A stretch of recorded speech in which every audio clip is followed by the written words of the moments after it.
To cause contraction. Actually usually question पूछ लिया जाता है कि स्केलेटल मसल्स के अंदर कंट्रैक्शन क्या है, कैसे होती है, तो आपने ये टॉपिक के अंदर लिखना होता है।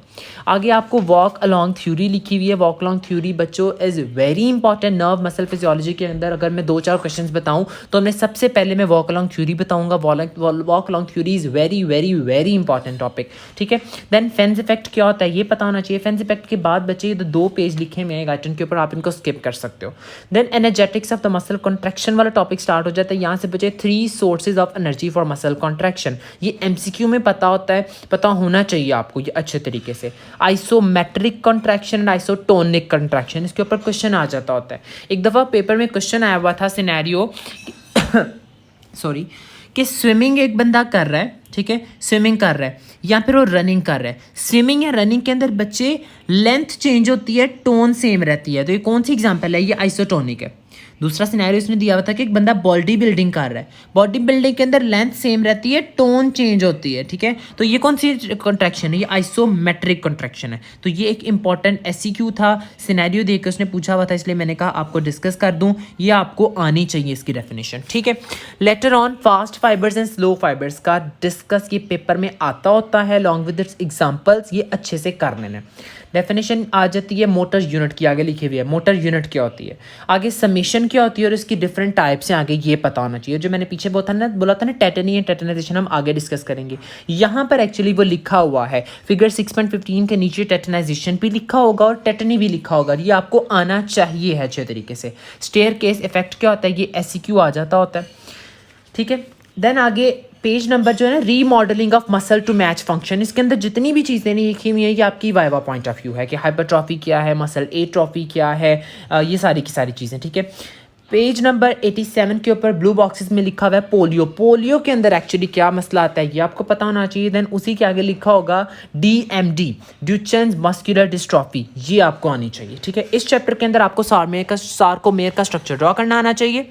टेटनी टेटनाइजेशन क्या होती है, स्लो फास्ट फाइबर्स में डिफरेंस क्या है, आइसोटोनिक आइसोमेट्रिक कॉन्ट्रैक्शन क्या है, एटीपी जो है फेंस इफेक्ट क्या है, एटीपी हाइड्रोलिसिस जो थ्योरी मैंने बताई थी वॉक अलॉन्ग थ्योरी क्या है, सार्कोमेयर क्या है, स्लाइडिंग फिलामेंट मॉडल क्या है, जो है basic concept, basic mechanism of action of the contraction in skeletal muscles क्या होता है, जिसके अंदर ट्रोपोनिन ट्रोपोमायोसिन सबका रोल लिखोगे, दैट इज इंपॉर्टेंट। यही चैप्टर था अभी जिसके अंदर यहाँ पर जो चीज़ें लिखी हैं वहाँ देख लेते हैं। General anatomy of the skeleton मैंने आपको बता दिया, जनरल मैकेनिज्म ऑफ कॉन्ट्रैक्शन में भी डिस्कस करके आया हूँ। Walk along theory, actin myosin important था, टेंशन डेवलप बाय मसल्स ये इंपॉर्टेंट है, effect of muscle length and velocity of contraction ये सिर्फ रीड देना था, मैंने भी ये बोला था।